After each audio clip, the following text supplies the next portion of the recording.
안녕하세요. 그래놀라 가족 여러분. 계절이 바뀌는 바람 냄새에 문득 지난 날이 떠오를 때가 있습니다. 평생을 믿어왔던 단단한 땅이 사실은 얇은 살얼음이었다는 걸 알게 되는 순간, 우리는 그 차가운 물속으로 빠져 허우적거려야 할까요? 아니면 그 얼음을 깨고 솟구쳐 올라야 할까요?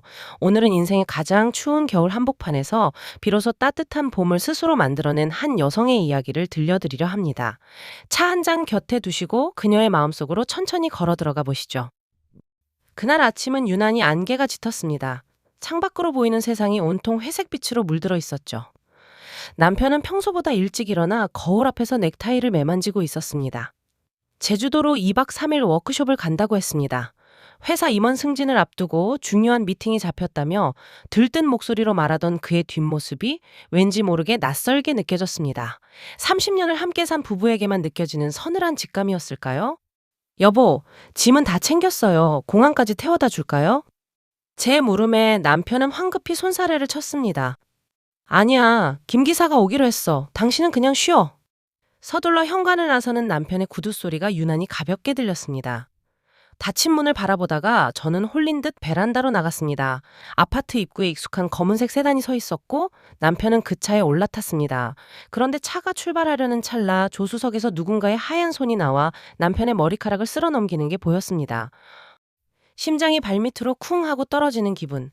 저는 떨리는 손으로 차키를 집어들고 그 뒤를 쫓기 시작했습니다. 공항으로 향하는 고속도로 위에서 제 머릿속은 하얗게 비어버렸습니다. 제발 아니기를, 내 눈이 잘못된 것이기를 수백 번 기도했습니다. 하지만 운명은 때로는 잔인할 정도로 정확하게 우리를 비극 앞으로 데려다 놓곤 합니다. 공항에 도착했을 때 그 기도는 산산이 조각났습니다. 출국장 게이트 앞 남편은 낯선 여자의 허리를 감싸 안고 환하게 웃고 있었습니다. 여자는 붉은색 원피스를 입고 있었고 두 사람은 마치 신혼여행을 떠나는 부부처럼 행복해 보였습니다. 제가 아침마다 정성스레 다려준 셔츠를 입고 다른 여자의 향기를 맡고 있는 남자. 30년 동안 가족을 위해 헌신했던 제 시간들이 그들의 웃음소리에 묻혀 쓰레기처럼 버려지는 기분이었습니다. 그때였습니다. 그 여자 어디선가 본 듯한 얼굴이었습니다. 기억을 더듬어 보니 남편의 회사 거래처 행사에서 한두 번 스쳐 지나갔던 남편과 꽤 친분이 깊다던 거래처 사장님의 아내였습니다. 오, 세상에, 가정이 있는 사람들끼리? 그것도 남편의 비즈니스 파트너의 아내와 말이죠. 역겨움이 밀려와 당장이라도 달려가 머리채를 잡고 소리치고 싶었습니다. 하지만 제 발은 바닥에 본드로 붙인 듯 떨어지지 않았습니다.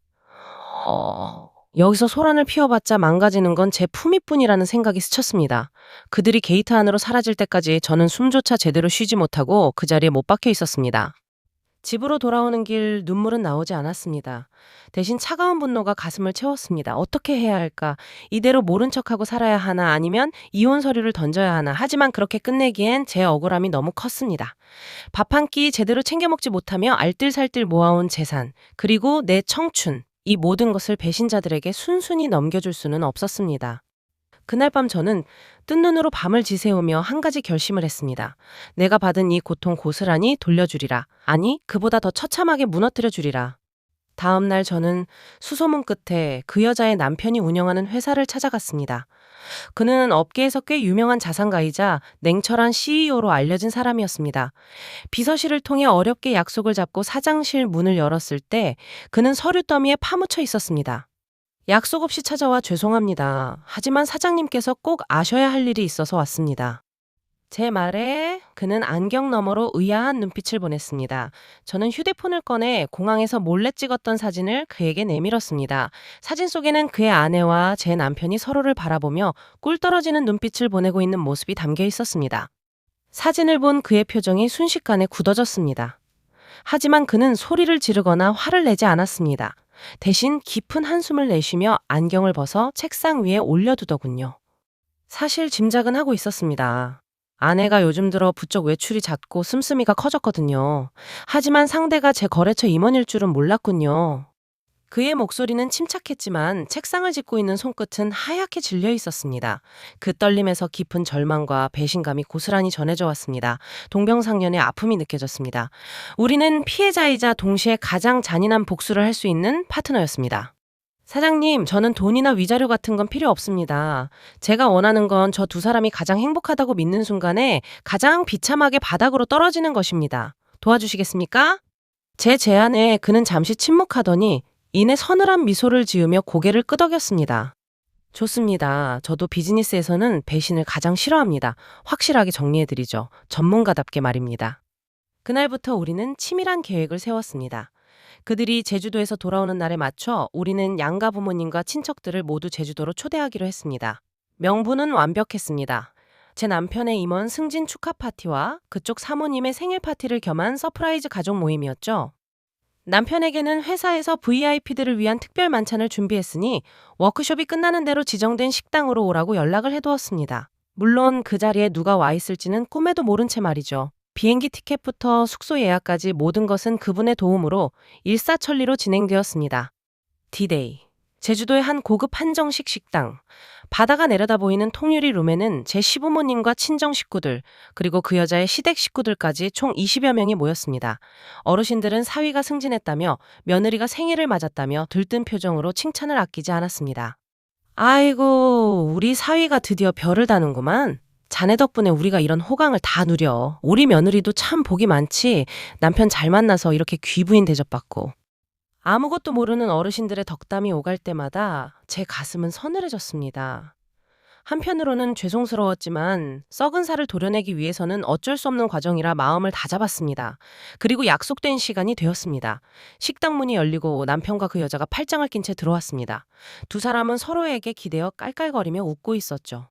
자기야, 여기 분위기 진짜 좋다. 당신 센스 최고야. 그 여자의 애교 섞인 목소리가 룸 안의 정적을 갈랐습니다. 문을 열고 들어선 두 사람은 수많은 눈동자가 자신들을 향해 있다는 사실을 뒤늦게 깨달았습니다. 남편의 눈이 휘둥그레졌습니다. 팔짱을 끼고 있던 손이 감전된 듯 떨어져 나갔습니다. 그 여자의 얼굴은 백지장처럼 하얗게 질렸습니다. 여여보 어머니 장인어른. 남편이 말을 더듬으며 뒷걸음질 쳤습니다. 룸 안에는 숨막히는 침묵이 흘렀습니다. 시어머니가 떨리는 손으로 물잔을 엎지르며 자리에서 일어났습니다. 이게 지금 무슨 꼴이냐? 내가 왜 저 여자랑 팔짱을 끼고 들어와?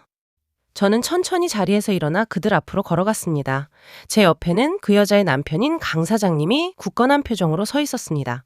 우리는 마치 심판관처럼 그들을 내려다보았습니다. 어서 와요, 여보. 그리고 사모님도 오셨네요. 두 분 워크숍은 즐거우셨나요? 여기 계신 모든 분들이 두 분의 특별한 관계를 축하해주러 오셨답니다. 제 목소리는 생각보다 차분했습니다. 흥분할 줄 알았는데 오히려 머릿속은 얼음물에 씻은 듯 맑아졌습니다.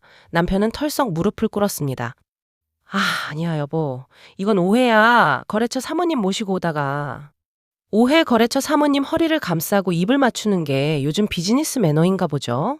강 사장님이 싸늘하게 덧붙이며 식탁 위에 놓인 리모컨을 눌렀습니다.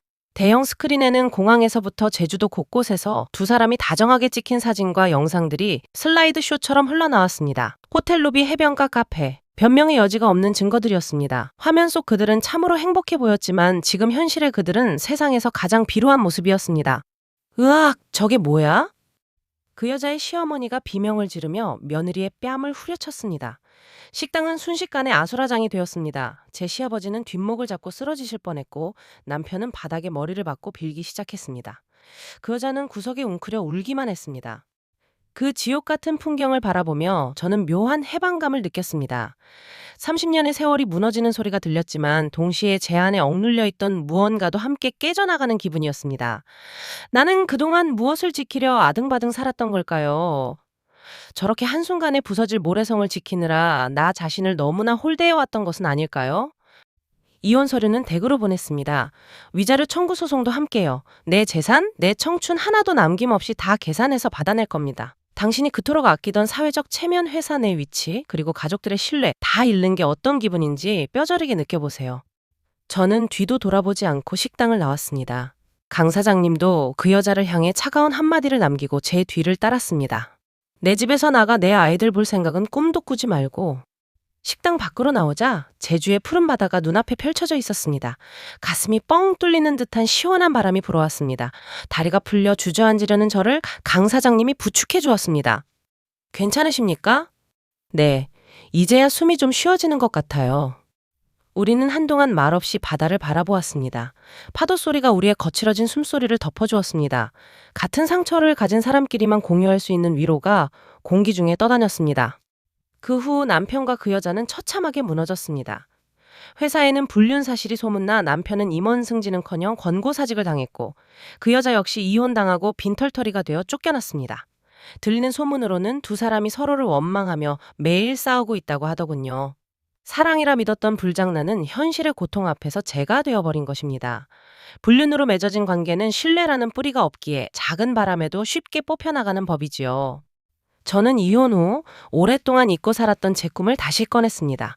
결혼 전 좋아했던 꽃꽂이를 다시 시작했고 작은 플라워 카페를 열었습니다. 누구의 아내, 누구의 엄마가 아닌 온전한 나로서의 삶을 살기 시작한 것이죠. 늦었다고 생각했을 때가 가장 빠른 때라는 말, 저는 그 말을 몸소 체험하며 살고 있습니다. 그리고 1년 뒤 제 가게 문을 열고 익숙한 손님이 들어왔습니다. 강 사장님이었습니다. 이 근처에 출장 왔다가 들렀습니다. 꽃향기가 참 좋네요. 그는 여전히 중후하고 멋있었지만 예전의 날카로움 대신 한결 편안해진 얼굴이었습니다. 어서 오세요. 어떤 꽃을 찾으시나요? 글쎄요. 새로운 시작을 의미하는 꽃이 있을까요? 우리는 마주보고 웃었습니다. 그 웃음 속에는 지난날의 아픔을 딛고 일어선 전우애와 어쩌면 앞으로 시작될지도 모를 설렘이 담겨 있었습니다. 굳이 말하지 않아도 서로의 지난 시간을 알기에 우리는 더 깊은 눈빛을 나눌 수 있었습니다. 여러분, 최고의 복수가 무엇인지 아시나요? 상대를 괴롭히는 것 아니요. 그건 결국 내 손에도 흙탕물을 묻히는 일입니다. 진짜 복수는 그 사람들이 없어도 내가 보란 듯이 잘 사는 것 이전보다 훨씬 더 행복하게 웃으며 사는 것입니다.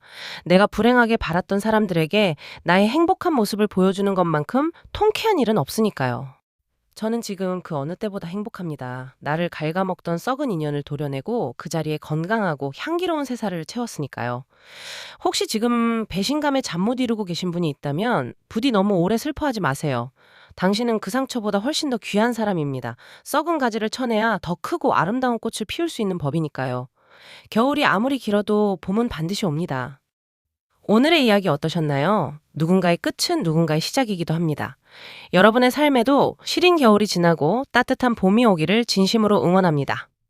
지금까지 그래놀라였습니다. 오늘 이야기가 마음에 드셨다면 구독과 좋아요 부탁드립니다. 여러분의 관심은 더 좋은 이야기를 만드는 큰 힘이 됩니다. 감사합니다.